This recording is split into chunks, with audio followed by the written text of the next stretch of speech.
Gusto mong makatipid? Ito no down payment na duplex house, 54 square meters, provision for 2, car park, may maluwag na space, may space sa gilid ng bahay kaya mapapansin mo madaming bintana, yung gilid baba hanggang taas. Ayan po, pwedeng hatiin na car park, pwedeng i-covered mo tong dining area or kitchen area, service area. Maluwag na maluwag ang extra space mo sa gilid ng bahay mo. Ayan. Bintana sa CR, bintana sa living area, second floor, may partition na ito para saktong-sakto ang hatian nyo ni neighbor. Magkatabi kasi ang car park ninyo. Yan yung car park niya, ito yung car park mo. Okay? Ang harapan ng bahay mo, meron pa yung 1.5 meters setback. Sliding windows, ganito na, deliverable na po ang nasa model house natin. Madaming bintana. So, kahit sa model house pa lang, mapapansin mo yung liwanag, yung aliwalas, painted walls. Tipid na po yan sa pagpipintura dahil kaunting pahid mo na lang yan. Maganda na po na naka-first coating na ang ating unit. Ayan po. Malaki ang living area dahil ang kitchen area mo, itong may kitchen sink na yan, covered na.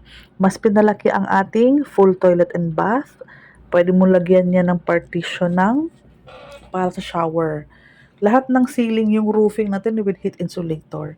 I-emphasize ko ang laki ng living area kapag ginawa mong extended kitchen area itong sa may excess lot mo. Ayan ang kabuuan ng living area.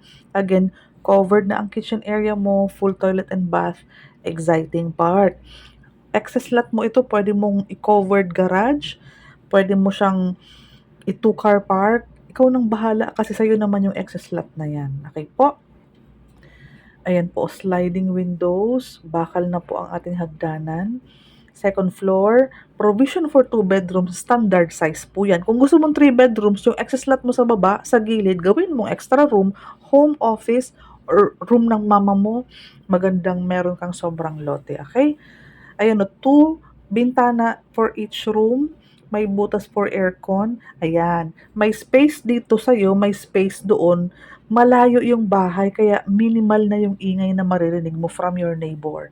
Lalo na pag na-cover na itong parking area mo and yung parking area ni neighbor, madalas kino-cover yan ng ating mga homeowners.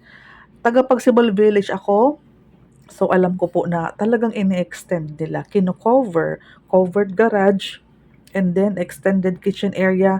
Marami kang pwedeng gawin doon sa other half ng parking area mo. Okay po? Ayan o. Kung naghanap ka ng 3 bedrooms, pwede talaga siya. Pwede din maging home office mo, dining area, kitchen area. Ikaw na po ang bahala. Ang maganda naka-open layout. Alam mo bang 10,000 lang ang cash out nito?